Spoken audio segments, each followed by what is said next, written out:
Hey guys, what is up? Today I'm going to be doing a video on my kinda new, I guess, Kunashir Island blue rat snake. I've had him for about, let's say, 7 months. I didn't want to get right out to making a video about him, I wanted to know a little more about him before I made the video. They are very rare, I'd say, in the pet community. I got them for about $200, which definitely is not that bad for them. I know you could get them cheaper online, but usually the shipping is pretty bad, especially for where I live.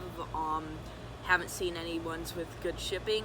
I have been checking just to see if I got ripped off or not, but in the moment I just saw him and he was pretty beautiful, so I just took him.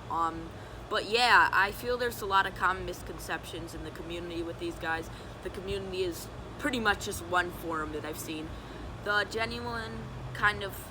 general consensus is corn snake, but colder, not really rat snake keeping, but yeah, that's pretty much it, what I've seen. I feel there's a few misconceptions, but I'm hoping to clear those up in this video, and well, I hope you enjoy. Okay, so just to clear up a few more things before we start, I would first want to say, Okay, just to clear up a few more things before to start, just a few disclaimers. First, I want to say, unlike most of my videos, I'm not going to be doing as much handling during the video with him because I really want to take a lot of care in handling him because he's extremely fast. I have an open yard.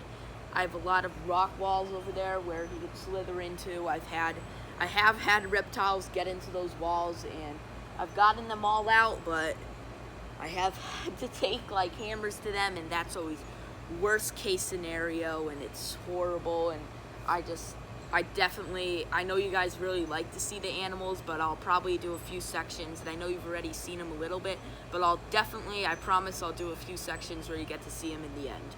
But also, this is my best. I'm really trying to get accurate information about the Kunashir Island blue rat snake as a species out here, but it's a very, very rare snake in the pet community. There's only one forum really that's active that I've seen that specifically is talking about the Kunashir Island blue rat snake.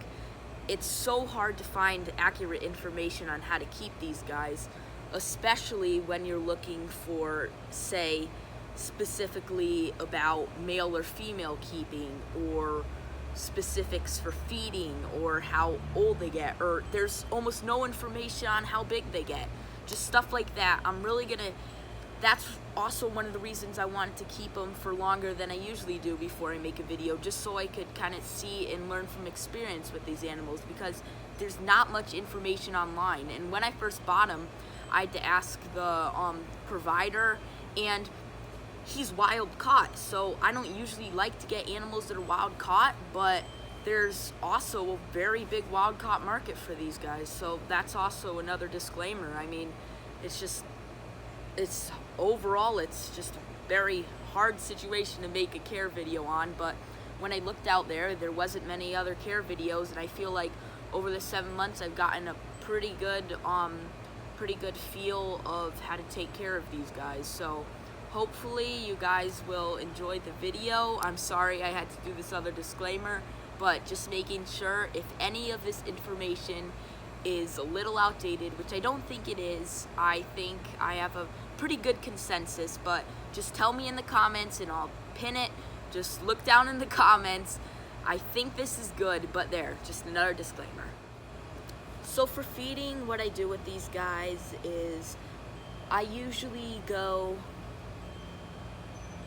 for feeding, what I do with him is, when I started to get him, I fed him fuzzy mice. Now I have only segued to fuzzy mice and on the smaller side of fuzzy rats. Kind of what I do for Drake, my Brazilian rainbow boa constrictor. Seems that every 4 days seems to work for him. He digests pretty quickly and he is pretty aggressive. So pretty simple, just like corn snakes, I'd say. He seems to be aggressive enough, has very good eating tendencies, and that's pretty much it for eating.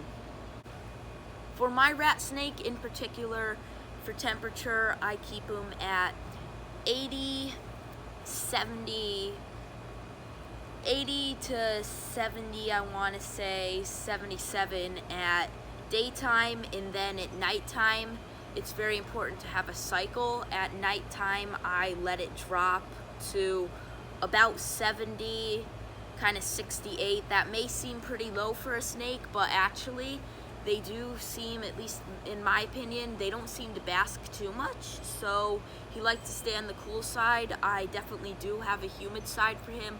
I use an overhead lamp.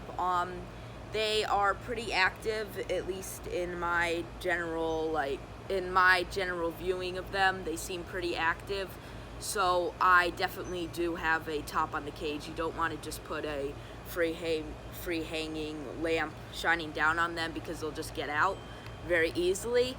But I just have a lamp shining down on him. I have it on a cycle with a timer, and it seems to work pretty well. He basks occasionally, but not as much as I actually thought he would, being a corn snake, or having the same care as a corn snake, being a rat snake.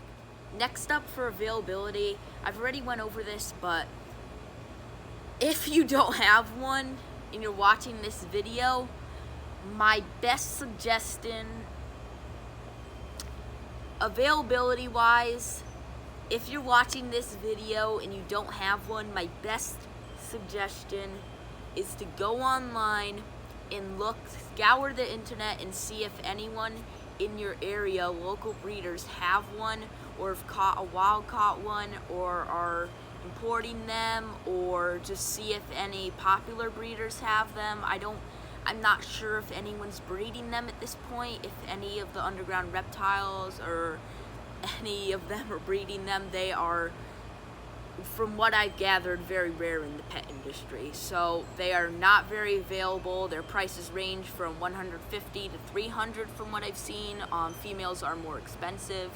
Also, colors seem to stay the same, with females being a more bright goldish green, and males being a little bit more of a light to dark blue with a little green on the face. Yeah, that's pretty much what I've gathered with them. The pricing is pretty reasonable. The tank is pretty reasonable too, kind of on par with a corn snake, a little more expensive, maybe kind of albino corn snake in the range of that pricing wise. But availability is definitely the hardest thing with these guys, because they're very hard to get a hold of. Temperament wise, as I said earlier, they are, I'd say, pretty docile, but definitely docile in the kind of say of, they don't bite much, but they are pretty, they're not aggressive per se, but they are pretty energetic. I feel I've only had mine once, and that's in 7 months, when I was holding him curl up into a ball and relax. And that was actually at the White Plains Reptile Expo where I got him. And that was amazing to me. That was one of the reasons I got him. And trust me, I'm not disappointed, but he has not done that since. And I don't know why he did that then, but the reason I told you at the beginning of the video that I'm not holding him out here is because he'll get away from me. The one I got, he is extremely fast, and he is just, he wants to be free. And I have a little tree thing in my room, and I let him kind of climb around on it a little bit, and it's just amazing. He's almost like he seems almost arboreal in a sense. Definitely not like the boa constrictors and ball pythons that I've had. Yeah, he's definitely characteristic with anything arboreal, and it's crazy. He's pretty fast. And for this section, I'm definitely talking about mine. My male Kunashir Island blue rat snake in particular, because there is not information online at the point of this filming in this video, no credible information about their temperament. So this is what I have seen in mine. Right now, never bit me once, but he is very fast, and if you're looking for one to cuddle up with or something, if that's what you're into, or one you can hold on your hand, kind of like a green tree python, curl up around your arm. Yeah, that's not what you're going to get with these guys. You're definitely going to need to be supporting them at all times. So for the enclosure, I have a 30-gallon. This is not the light. This is the temporary one. We're using the actual light for a collared lizard container right now. It's in use, so I don't currently have the one to show you, but I hope my little explanation earlier was good enough. We put this rock on the top. He has actually escaped when this screen mesh lid has been down on its own without anything on top of it.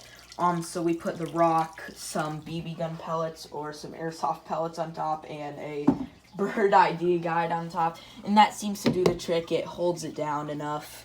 And he seems fine with that. He hasn't tried to escape. Well, he tries to escape, but he hasn't been successful. As far as I've known, unless he's gone back in, but he hasn't been successful. And since then, we have just added a few more things. We have added some silicone because the tank fell apart, so we redid the silicone on one of the sides here. I forgot which one, so it looks kind of messy, but hopefully you won't notice it too much. We have 2.5 inches of cocoa fiber on the bottom. I don't know why I keep on saying we. This is my tank. But also, I don't know if this will give you a good size comparison. 14-year-old boys, a normally big hand, but yes, this is a pretty expensive, kind of almost rock hide for him. He doesn't spend too much time in it. Here's some driftwood just to hold it up so that he could get higher up to his basking light. He seems to not really spend much time on it. He doesn't seem too interested in basking, actually. He spends most of his time just around the corners, slithering around. As I said, pretty active, which is always good to see. Unless he's stressed out, which I do not think he is. We have his water dish. I change it about every 3 days. A lot of times I change it on his feeding cycle, which is 4 days, which would make more sense, but I do feel like I do 3 days a little more. So, yeah, pretty much his substrate is just cocoa fiber, and that's all it is. No sphagnum moss, which is what I do with most of my snakes. So, yeah, that's pretty much it. Just very simple thing. Biggest receipt would probably be, biggest receipt, I'd say the light, actually. You could probably find a pretty cheap cage, but since you need a timer, I guess, the light would probably be around $35 altogether. So if you don't have that money, I do not recommend buying one of these guys because also it's a pretty expensive snake.